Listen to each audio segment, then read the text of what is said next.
বিপদে সান্ত্বনা প্রদানকারী নারী, যে নারী বিপদে সান্ত্বনা প্রদান করেন তার স্বামীকে, তিনি বিপদে। খায়রু নিসাইকুম আল ওয়ালুদু আল মুয়াসিয়াতু আল মুয়াতিয়াতু ইযা ইত্তাকাইনাল্লাহ।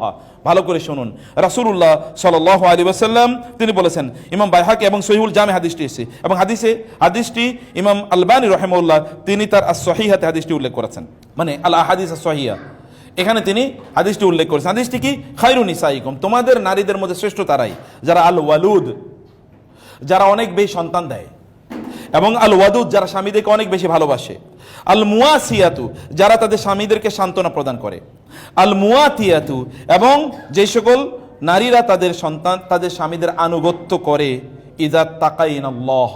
ভালো করে শুনুন, তাহলে চারটি জিনিস, সন্তান বেশি দেয়া, আপনার যদি শারীরিক সক্ষমতা থাকে, যদি অসুস্থ থাকে তাহলে তো ভিন্ন কথা, কিন্তু শারীরিক সক্ষমতা থাকলে সন্তান বেশি নিয়েন। বোনেরা, আমি আবারও বলি, ভালো কিছু মানুষ আপনাদের মাধ্যমে আসুক না এই পৃথিবীতে, ভালো কিছু মানুষ আসুক আপনাদের মাধ্যমে, এবং স্বামীদেরকে বেশি বেশি ভালোবাসা শো করুন, ভালোবাসা প্রদর্শন করুন। এটা মানে এই ভালোবাসার বিভিন্ন ধরনের এক্সপ্রেশন আছে, এটা জানা দরকার। ভালোবাসা কিভাবে নিত্য নতুন, মানে আপনি কিছু টেকনিক ডেভেলপ করেন, যে টেকনিক আপনি ভালোবাসা শো করবেন, এটা করা দরকার। এবং আল মুয়াসিয়াতু, যেটা বলেছি, তার কোনো কষ্ট হলে আপনি দ্রুত সেই কষ্টে সাড়া দেন। স্বামীর যদি একটু শরীরটা খারাপ হয়, দ্রুত তার কাছে যাবেন, দেরি করবেন না। এটা ক্ষতি, এটা পারিবারিক বন্ধনটাকে দুর্বল করে দেয়। আপনার পারিবারিক বন্ধনটা স্ট্রং করাটাই হলো আপনার সফলতা। পারিবারিক বন্ধনটাকে স্ট্রং করা বা শক্তিশালী করা। অতএব এটি আমাদের করতে হবে। আর তার অধিকার পূরণে সবার চেয়ে বেশি অগ্রগামী। আমাদেরকে অনেক সময় অনেকে প্রশ্ন করেন যে আমার বাবা মার অধিকার বেশি নাকি আমার স্বামীর অধিকার বেশি। ভালো করে শুনবেন, স্বামীর অধিকার বেশি। এমনকি যদি স্বামী যদি বলেন যে তুমি তোমার বাবার বাড়িতে যাবা না, তাহলে যাবেন না, ওনার অনুপস্থিতি চান, উনি যদি বলেন তার সাথে যোগাযোগ করবেন না, ওনার এই কথা বলা হারাম, এটা কবিরা গুনাহ, এটার জন্য উনি গুনাহগার হবেন। কিন্তু আপনি ওনার সামনে কথা বলবেন না, ব্যাস, আপনি আলাদা কথা বলুন, আপনি ওনার সামনে বলার দরকার নাই। স্বামীদের অনেক সমস্যা আছে, স্বামীরা থাকলে আমি বলতে পারি, তো স্বামী একজন আছে মাত্র, আর আমরাও স্বামী, কেন আমরা তো নিজেরাই কইতেছি। তবে এটা মনে করেন না যারা বলে তারা যে ফেরেশতা, এটা মনে করেন না, এটা মনে করার কোনো কারণ নাই। আমরাও ফেরেশতা না, কেউ ফেরেশতা না, ত্রুটি বিচ্যুতি সবার আছে। কিন্তু এই জন্য আমি আগেই বলেছি, আল্লাহ যেন আমাদেরকে এই কথাগুলো সবচেয়ে বেশি আমল করার তৌফিক দান করেন, আল্লাহুম্মা আমিন। বোনেরা, সেই জন্য আমি বলছি যে এখানে আমাদের যেটা করা দরকার তা হলো আমরা যেন তাদের প্রায়োরিটি আমরা যেন প্রদান করি। এ কারণে রাসূলুল্লাহ সাল্লাল্লাহু আলাইহি ওয়াসাল্লাম বললেন, উনজিরি আইনা আনতে মিনহু ফাইন্নাহু জান্নাতুকে ওয়া নারুকি। তুমি দেখো যে তোমার স্বামীর কাছে তোমার অবস্থান কতটুকু, কারণ তিনি তোমার জান্নাত, তিনি তোমার জাহান্নাম। তোমার স্বামীর কাছে তোমার অবস্থান কতটুকু, তোমার স্বামী তোমাকে কতটুকু রেসপেক্ট করেন, ভালোবাসেন, শ্রদ্ধা করেন, এটা দেখবে। রাসূলুল্লাহ সাল্লাল্লাহু আলাইহি ওয়াসাল্লাম এই কথা বলেছেন, এবং এই হাদিসটি মুসনাদে আহমদে এসেছে, এবং আলবানী রাহিমাহুল্লাহ তার সহিহাতে হাদিসটি উল্লেখ করেছেন। অতএব এটি করা, স্বামীকে তার খরচের ব্যাপারে কষ্ট কম দেয়া, অনেক বেশি খরচ করতে হবে এটা না করা, যতটুকু সম্ভব তার সামর্থ্য অনুসারে তারা করবেন। আর স্বামীরা যা ইনকাম করবেন, তার ইনকাম মূলত তার ইনকাম যাবে তার পরিবারের জন্য। অতএব তিনি ব্যাংক ব্যালেন্স করা তার জন্য ফরজ না, তার জন্য ফরজ হলো তার পরিবারকে রাখা। এই কারণে আল্লাহ তাআলা বলেছেন, লিয়ুনফিক যু সাআতিন মিন সাআতিহি ওয়া মান কুদিরা আলাইহি রিজকুহু ফালিয়ুনফিক মিম্মা আতাহুল্লাহ। প্রত্যেকে তার সামর্থ্য অনুসারে ব্যয় করতে হবে। এখন আপনার কোন একজন পুরুষের, আমি যেহেতু এটা অন রেকর্ড এবং অন্যরা অনেকেই দেখবেন, পুরুষরা তাদের সামর্থ্য অনুসারে যদি তাদের পরিবারের জন্য ব্যয় না করেন, তাহলে তারা আল্লাহর কাছে কৃপণ হিসেবে উপস্থিত হবেন। আর কৃপণদের অবস্থা কি হবে? এখন ধরেন আপনার স্বামীর ইনকাম হচ্ছে, পুরুষরা আপনাদেরকে বলছে আপনার ইনকাম হলো 1 লাখ টাকা, আর আপনি মাসে 50,000 টাকা খরচ করেন, আর বাকি 50,000 টাকা আপনি ব্যাংকে রাখেন। কে বলছে আপনাকে ব্যাংকে রাখার জন্য? আপনার কি দরকার? আপনার ইনকাম তো আপনার সন্তানদের জন্য, আপনার স্ত্রীর জন্য, আপনার পরিবার, আপনার বাবা মার জন্য।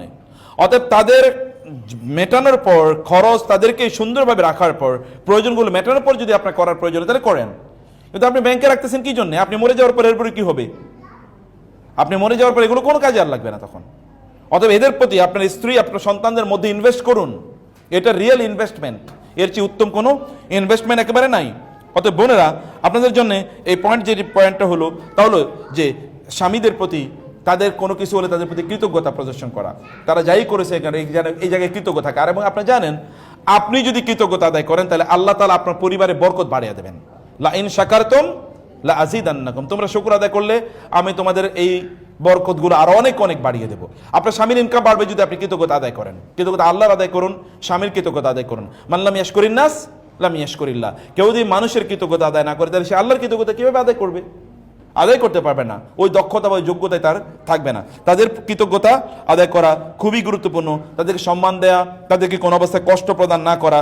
রাসূলুল্লাহ সাল্লাল্লাহু আলাইহি ওয়াসাল্লাম বললেন, লা তুজি ইমরাতুন যাওজাহা ফিদ দুনিয়া ইল্লা ক্বালাত যাওজাতু ফিল হুরিল আইন মিনাল হুরিল আইন লা তুজিহি ক্বাতালাকিল্লাহি ফাইন ক্বাতালাকিল্লাহু ফাইন্নামা হুয়া ইনদাকি দাখিলুন ইউশিকু আন ইউফারিকাকি ইলাইনা।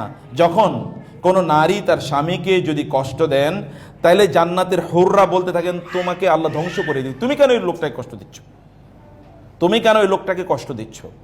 এ কারণে এটা সহিহ হাদিস। এখানে আমরা বলছি যে কোনো অবস্থায় আমরা যেন আমাদের স্বামীদেরকে যেন কোনো অবস্থায় কষ্ট না দেই, এবং তাদের বাড়িতে ওয়াকারনা ফি বুয়ুতিকুন্না ওয়ালা তাবাররাজনা তাবাররুজাল জাহিলিয়াতিল উলা, ঘরে বেশি বেশি থাকা, অপ্রয়োজনে ঘর থেকে স্বামীর ঘর থেকে বের না হওয়া, প্রয়োজনে অপ্রয়োজনে বিভিন্ন জায়গায় ঘুরতে বেড়ানো, এগুলো অনুমোদন, যদি স্বামী অনুমোদন তাহলে ভালো কথা।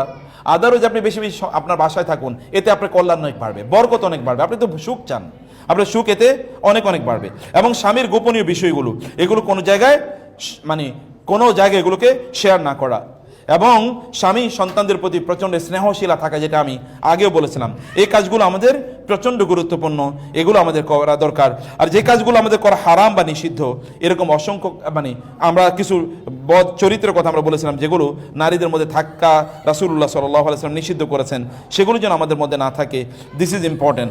বিবাহ পরবর্তী কিছু দায়িত্ব, স্ত্রীর প্রতি স্বামীর কি কি দায়িত্ব আছে, আমি শুধু পয়েন্টটা আপনাদেরকে বলে রাখি। এর মধ্যে 1 নম্বর দায়িত্ব হচ্ছে পরিবারে ইসলামী অনুশাসন প্রতিষ্ঠা করা। এটা স্বামীদের কাজ, পুরুষদের কাজ। পরিবার যেন ইসলামিক অনুশাসনে চলে, এটা নিশ্চিত করতে হবে। 2 নম্বর হচ্ছে হাসি মুখে থাকা এবং উত্তমভাবে কথা বলা। সারাদিন কাজ করে এসেছেন, এই জন্য চেহারাটাকে একেবারে গোমরামুখী করে রাখতে হবে, তাকানো যায় না, মনে যেন পুরো মানে অমাবস্যার রাতের কালো অন্ধকার তার মুখের উপর এসে এবার মানে কালিমা যুক্ত করে রেখেছে গোটা মুখে। না, আপনি কষ্ট করছেন কাদের জন্য? যদি আপনি বলে থাকেন যে আমি আমার স্বামী, আমি আমার স্ত্রী সন্তানদের জন্য কষ্ট করছি, তাহলে তাদের সামনে নিয়ে চেহারাটা আপনি খারাপ করে রাখবেন। চেহারাটা তো তাদের বাইরে কষ্ট থাকলেও ভিতরে হাসি মুখে প্রবেশ করবেন, যেন ভিতরে এনভায়রনমেন্টটা কি এটা জান্নাতি এনভায়রনমেন্ট হয়। এটি আমাদের করা দরকার। 3 নম্বরে হচ্ছে উত্তম ব্যবহার করা, প্রত্যেকের সাথে উত্তম আচরণ করবেন। আমি আমার নানা নানিকে দেখেছি একজন আরেকজনকে আপনি করে কথা বলতে, তুমি জীবনও শুনি নাই, তুই তো শুনিই নাই জীবনে কোনোদিন, মানে আপনি করে বলতে শুনেছি। মানে একজন আরেকজনকে, আগে এরকম ছিল এবং সেখানে ভালোবাসাও ছিল, তাই না? আমরা তুমি করে বলি, তাতে কোনো নিষিদ্ধ না, কিন্তু তুই আইলো কেন, মানে তুই আসলো কেন, তার মানে শ্রদ্ধাটা কোন লেভেলে আইসা পৌঁছে বলেন তো এটা। আচ্ছা, এটা আমাদের করা দরকার। স্ত্রীর সাথে একান্তে বসা এবং খোঁজ গল্প করা। আমি স্বামীদের কথা বলছি, স্ত্রীর সাথে গল্প করা। এবং আমি আবারও বলি, পারিবারিক আলোচনা বাদ দিয়ে আপনারা কেবল ভালোবাসার, স্বামী স্ত্রী ভালোবাসার আলোচনা যদি 5-10 মিনিট না করতে পারেন, তাহলে বুঝবেন যে আপনারা কি এখানে অলরেডি পোকা ঢুকে গেছে। আমি আপনাদেরকে বলবো, বোনেরা বাজারে যাবেন, সুন্দর সুন্দর বই আছে, বিলিভ মি। আমাদের আজকে 2টা বই আছে এখানে। এটা হচ্ছে মায়েরা আসলে সোনালী যুগের এই যে বড় বড় মানে ইসলামিক স্কলার যাদের কথা বললাম, তাদের মায়েরা কিভাবে তাদের সন্তানদেরকে লালন পালন করেছেন তার উপর একটা বই। আর একটা হলো গোটা জীবন জুড়ে নাসিহা দরকার আমাদের, কোন পদ্ধতিতে আমাদের জীবনটা পরিচালনা করবো। দুটো বই আপনারা নিয়ে যাবেন, এটা মাস্ট রিড। বাসায় বসে পড়বেন, বাচ্চাদেরকে নিয়ে পড়বেন, পড়াবেন, এবং অন্যদেরকে আপনারা গিফট করবেন, আত্মীয় স্বজনদেরকে, বোনদেরকে গিফট করবেন, বান্ধবীদেরকে গিফট করবেন। অন্য কিছু গিফট করছেন, হাদিয়া, বই, মানে অন্য কিছু যেটা আপনারা ঈদের সময় দিতেন, বাবাকে বই, 1-2টা বই তাদেরকে দেন, কালচার তৈরি হোক। আমি আমার জীবনে দেখেছি বাংলাদেশের একজন বড় ইসলামী ব্যাংকের প্রতিষ্ঠাতা সহ ইসলামিক ইউনিভার্সিটিগুলোর প্রতিষ্ঠাতার মধ্যে একজন, এত বড় স্কলার বাংলাদেশে খুব কম এসে আমাকে বলতে, চাচা আমি প্রতি মাসে 30-40 হাজার টাকার বই গিফট করি। আমি বললাম সুবহানাল্লাহ, সাদাকায়ে জারিয়ার কি বিশাল বড় কাজ। বান্ধবীদেরকে বই গিফট করেন, তাদেরকে বলেন কিভাবে তারা ভালো মানুষ হবে, আর তারা ভালো মানুষ কিভাবে বানাবে, এটা তাদের মধ্যে তৈরি করা, ওদের মধ্যে সেলফ এস্টিম তৈরি করা, বাচ্চাদের মধ্যে সেলফ এস্টিম।